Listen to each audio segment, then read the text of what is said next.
Nana Owusu Sechi, Toso Biansa, Basamai Hene, and President of the Bono East Regional House of Chiefs. Nananum, honorable members of the Council of State, National Chairman of the National Democratic Congress, Ministers of State, Members of Parliament, Metropolitan, Municipal and District Chief, Executives, representatives of international organizations, World Food Programme, and other financial institutions, the Director General, National Service Authority, and his officials, the clergy and representatives of churches and faith-based organizations, farmers groups, key stakeholders in our agricultural value chain, chief directors, regional directors, and officials of the Ministry of Food and Agriculture, members of the Bono East Regional Coordinating Council, our friends from the media, distinguished ladies and gentlemen. Today we stand at a critical juncture in our nation's history, a moment that demands renewed energy, focus, and commitment to securing our future through food self-sufficiency and agricultural transformation. For years, Ghana has taken steps to modernize our agriculture, and yet we continue to face very persistent challenges, such as low productivity, inadequate extension services, poor market linkages, limited value addition, and weak infrastructure. But we are not without hope, because our land is fertile, our water resources are abundant, our sun shines generously on us, our youth are energetic and full of potential. We also have strong research institutions and the technical expertise. What remains is our ability to translate these potentials into real, sustainable progress. By feeding our people, fueling our industries, creating jobs, and raising incomes across the length and breadth of our nation. Our current food import bill is reported to stand at an alarming $2 billion annually. Agro-industries operate far below capacity, and although inflation has dropped from a high level of 54% in 2022, it still hovers at about 22% today. The main driver of this inflation index is the food basket, which remains worryingly high at 26%. Mr. Chairman, the time has come for bold and decisive actions. We must no longer treat agriculture as an afterthought. Agriculture must be placed at the center of our national economic transformation. In this spirit, my government is rolling out the Feed Ghana program under the broader theme of Agriculture for Economic Transformation Agenda, AETA. This is a comprehensive vision to modernize and expand agriculture, to create jobs, reduce food inflation, and strengthen food security. The Feed Ghana program is our flagship initiative. It is a strategic umbrella under which all agricultural projects and interventions will be executed. It is anchored on deliberate actions to increase food production, promote modern farm practices, strengthen infrastructure, and develop agro-industrial zones across the length and breadth of Ghana. Since the onset of the COVID-19 pandemic, the world has shifted. Global protectionism is rising. Tariff wars are being waged among the world powers, and new trade tensions are emerging between nations. These trends demand a fundamental rethink of how we feed ourselves and engage with regional markets like the African Continental Free Trade Area. The Feed Ghana program is therefore timely. It represents a bold commitment to put our resources where our ambitions lie. Under the Feed Ghana program, the priority commodities that will be focused on, that are vital for our food security and import substitution, but also for industrial use and export growth, are the following: grains and legumes, maize, rice, soya bean, and sorghum. And the vegetables, we're concentrating on tomatoes, onions, and chili peppers. And the starchy crops, we're concentrating on cassava, plantain, and yam. Under industrial crops, we're concentrating on cocoa, mango, oil palm, coconut, rubber, cotton, cashew, shea, and coffee, and ginger. Under livestock, we're concentrating on poultry, cattle, sheep, goats, and pigs. The key interventions under the Feed Ghana program are as follows. And the first is the promotion of smart agriculture.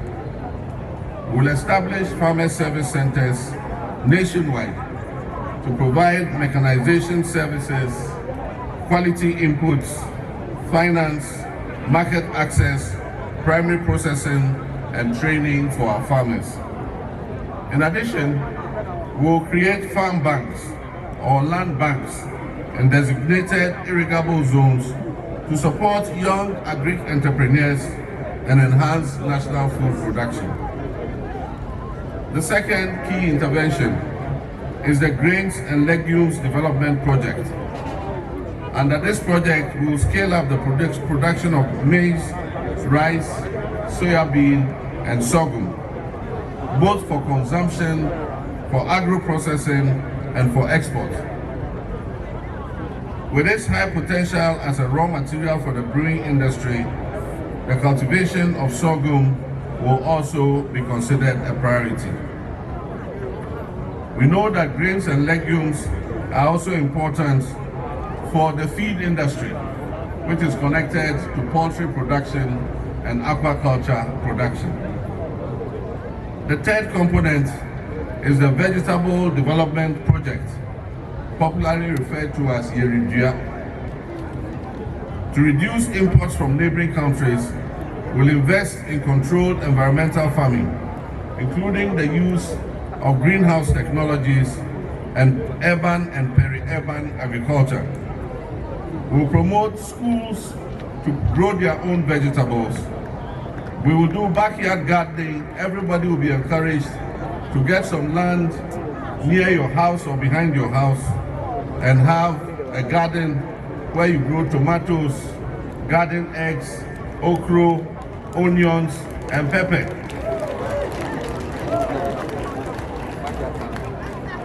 We have done this before.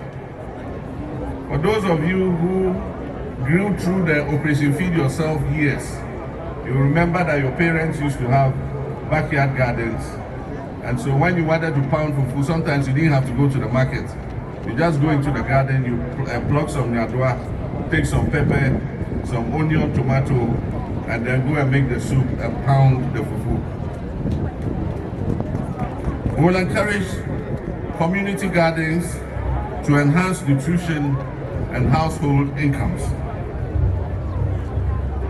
The fourth component is what we call institutional farming. We're going to encourage not only households and communities to grow vegetables like tomatoes, pepper, garden eggs, and thereby reducing household food costs and increasing self-reliance, but we're also going to encourage institutions such as senior high schools with available lands to be supported to venture into crop production and livestock farming. And so all our schools that have land available, you're going to use some of that land for agricultural purposes. You grow vegetables to improve the food of the students in their kitchen. You have cows, goats, sheep, so that you can provide meats for our children in school. This will complement the school feeding program and encourage students to view agriculture as a viable career. I'm pleased to note that the following institutions have already expressed their interest to participate in this initiative. Amongst them, we have the National Service Scheme, who are going to activate their national service farms so that national servicemen will be engaged in agriculture. Amongst them is the Ghana Prison Service. The Ghana Prison Service is going to activate the prison farms and use the prisoners for agricultural production. The National Youth Employment Agency is also a collaborating institution. Faith-based organizations, churches and mosques, several faith-based organizations have come to us and said that they are willing to go into agriculture and agro-processing. Universities such as the Kwame Nkrumah University of Science and Technology and the University of Ghana have already approached the Ministry of Agriculture to participate in this institutional farming program. To operationalize this, the Ministry of Agriculture, Food and Agriculture, and the National Service Scheme have already signed an MOU to deploy 5,000 agriculture and veterinary graduates to support the institutional program. As vacancies arise, these graduates will be absorbed permanently into the public service, bridging the gap between research and on-farm practice. The fifth component of the Feed Ghana program is the poultry industry revitalization, which is popularly called the Kukong Kitten Kitten program.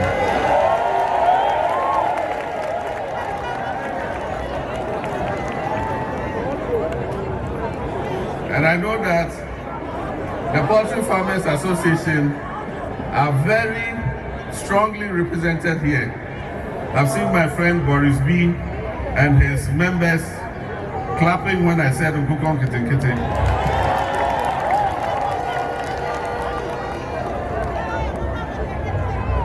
Nana Chairman, ladies and gentlemen, Ghana imports almost $400 million worth of chicken every year. This we all must be ashamed of. Our poultry farm to table project, popularly referred to as the Kukong Kitten Kitten program, which is going to be implemented in collaboration with the Poultry Farmers Association, will support hatcheries, feed mills, veterinary services, and poultry processing centers. This year, we're going to register 50 anchor farmers who will be supported to produce 4 million birds, which will be equivalent to 10,000 metric tons to boost production and processing of our agricultural produce. Number 9 is innovative agricultural financing. Access to financing remains a significant barrier. To address this, the Exim Bank will be repositioned to offer concessional loans to agricultural enterprises, especially those involved in the export and value addition process. We will also work to de-risk lending and expand agricultural insurance coverage to encourage lending to the agricultural sector. Research inclusion, and implementation. All interventions will be grounded in research, tailored to our climate realities and inclusive of youth and women participation.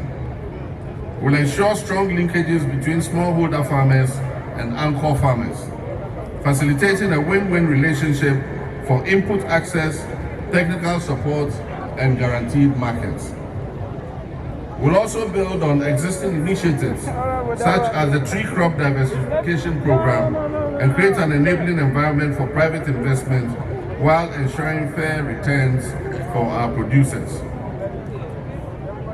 Nana Chairman Nananum, in conclusion, the Feed Ghana program is not just a policy, it is a call to action. The task ahead is monumental, but it is achievable. With unity of purpose and shared commitment, we can transform agriculture into an engine of national growth and shared prosperity. Let all farmers, agribusiness people, financial institutions, development partners, and citizens put their shoulders to the wheel so that we can make this vision a reality. On this note, I have the singular honor to declare the Feed Ghana program officially launched. Long live our homeland Ghana and make our nation great and strong. Thank you very much. Mr. Mankwa, me office was saying this cabane de awie project no. Eso de bia me office ka mane wo problem. Enemremu. Na monte tap sending kan. No so ne de. Tap send here easy, fast and secured way. Ubetimi send this free amanone. Aba Ghana bank account and as a mobile money account. Untia transfer fee via. Sir, I obey any say. Chine say wonko App Store na Play Store. On download the tap send app no. Or download dia. Ebebu sanso promo code. O ma de pet TV shim. Obenya €5, £5, and answer $10 on his first transfer. And you make kwa friend a catch them. Tabi minyanwe. Esansa tap send at the good news aba. Tap send the giving the customers won't or the tap send wallet aba. I know about any say. So your customer who you cases here. Ubetimi ako tap send app no create wallet also. Enti se rate ne kosora now the sikako gu wallet no. Anase mpo betimi atu susun kakra enti abre sema opeso send sika ba Ghana no anse wa send sika na ba Ghana anase oba o my Ghana mu watimi use sika e wo wallet no tie and you said to say you use momo Ghana hayru sa pepepe se si tap send that trena shim kopiem wo United Arab Emirates, Netherlands and Austria. Tap send na papa no